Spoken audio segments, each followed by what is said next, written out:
یہ ایک ایسے انسان کی کہانی ہے جو ایک بازار میں سستے داموں فروخت ہوا، لیکن اپنی خداداد صلاحیتوں کی بدولت شہنشاہ ہند بن گیا اور اس شان سے حکمرانی کی کہ دوست تو کیا دشمن بھی اش اش کر اٹھے۔ اس کا تعلق ترکوں کی کراختائی نسل اور البری قبیلے سے تھا۔ اس کا باپ 10,000 گھرانوں کا سردار تھا۔ منگولوں نے جب ترکستان فتح کیا تو دوسرے بہت سے لوگوں کی طرح اسے بھی ایک منگول نے گرفتار کر لیا۔ بعد میں اس نے اسے ایک سوداگر کے ہاتھوں بیچ ڈالا۔ یہ سوداگر اسے اپنے ساتھ بغداد لے آیا اور یہاں کے عالم دین خواجہ جمال الدین بصری کے ہاتھوں فروخت کر دیا۔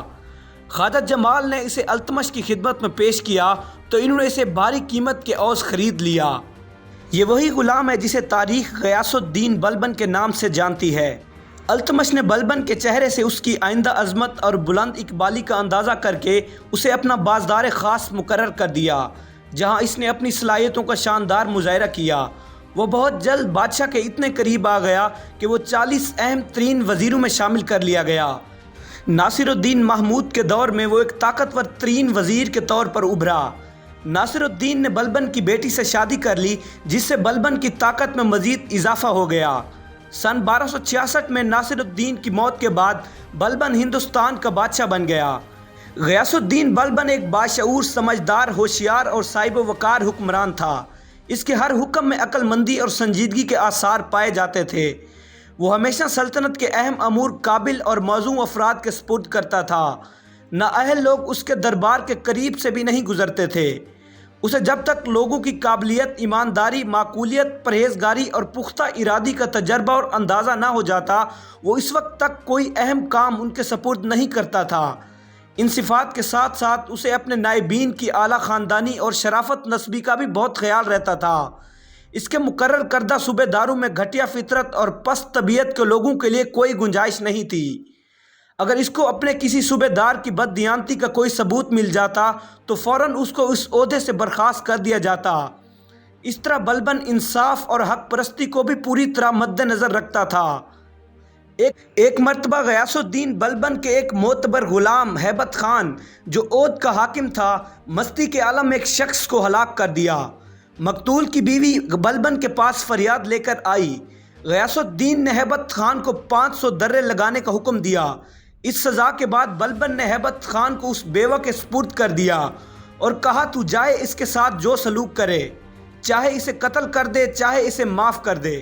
ہیبت خان نے بڑی منت سماجت کے بعد اس بیوہ کو 30,000 روپے خون بہا کے ادا کیے اور بڑی مشکل سے اپنی جان بچائی۔ بادشاہ نے یہ فیصلہ قبول کر لیا، لیکن ہیبت خان اس واقعے سے اس قدر شرمندہ اور نادم ہوا کہ اس نے گھر سے باہر نکلنا چھوڑ دیا۔ بلبن نے پورے ہندوستان میں اپنا انٹیلیجنس نیٹ ورک یوں پھیلایا ہوا تھا کہ وہ اپنے خلاف کوئی بھی بغاوت ہونے سے پہلے اسے کچل کر رکھ دیتا تھا۔ ناصر الدین کے دربار کے 40 وزیر بہت طاقتور ہو چکے تھے اور وہ بلبن کی حکومت کے لیے بہت زیادہ خطرناک ثابت ہو رہے تھے۔ اس نے کچھ کو قتل کرایا اور بعض کو دور دراز علاقوں میں بھیج دیا۔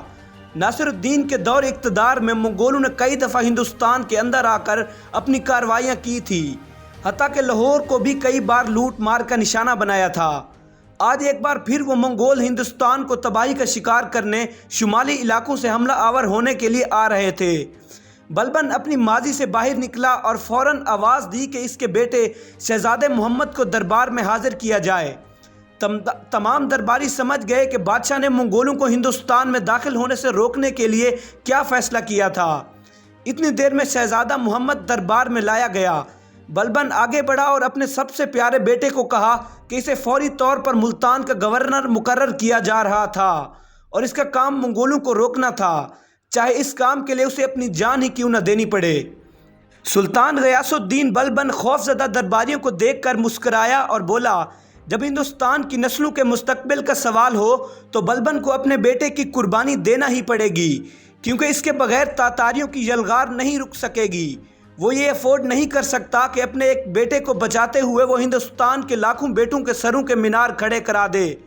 اور تمام درباری خاموشی سے سلطان غیاث الدین بلبن کی باتیں سنتے رہے۔ اتنے میں سلطان نے اپنے بیٹے سے مخاطب ہوتے ہوئے کہا، ملتان جانے سے پہلے اگر اس کی خواہش ہے تو وہ کر سکتا ہے۔ شہزادے محمد نے باپ کے سامنے سر جھکایا اور بولا، وہ مشہور شاعر امیر خسرو کو اپنے ساتھ ملتان لے جانا چاہتا ہے۔ کیونکہ شہزادہ محمد اپنے باپ کے برعکس شعر و شاعری، ادب اور فنون کو بہت پسند کرتا تھا۔ ملتان آتے ہی شہزادہ محمد نے فوری طور پر اپنی فوج کی جدید انداز میں تربیت شروع کر دی۔ ملتان کے سرائکی علاقوں کی صدیوں پر پھیلی مٹھاس و مروت اور پیار نے شہزادہ محمد کو اپنا گرویدہ بنا لیا۔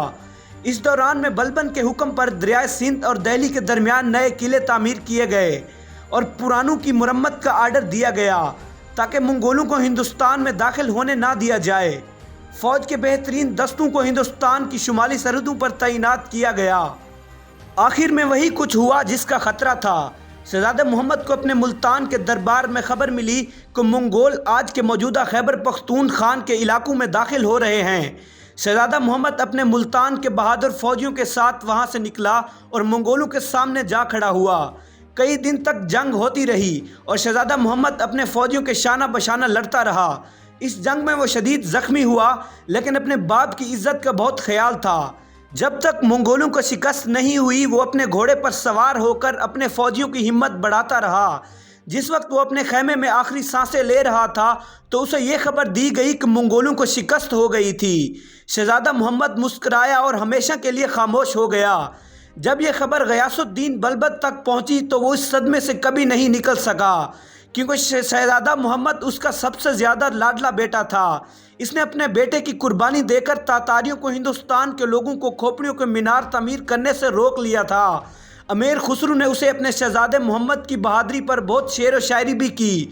سرائکی علاقوں میں آج بھی ان کی فوک داستانوں میں شہزادہ محمد ایک شہید کے طور پر ایک ایسا ہیرو سمجھا جاتا ہے جس نے اپنی جان کی قربانی دے کر ان علاقوں کو تاتاریوں سے بچا لیا تھا۔ شہزادہ محمد نے اپنی جان دے کر ہندوستان کو تو بچا لیا تھا، لیکن غیاث الدین بلبن کی جان اپنے اس بیٹے میں تھی اور وہ اسی غم میں کچھ دن بعد فوت ہو گیا۔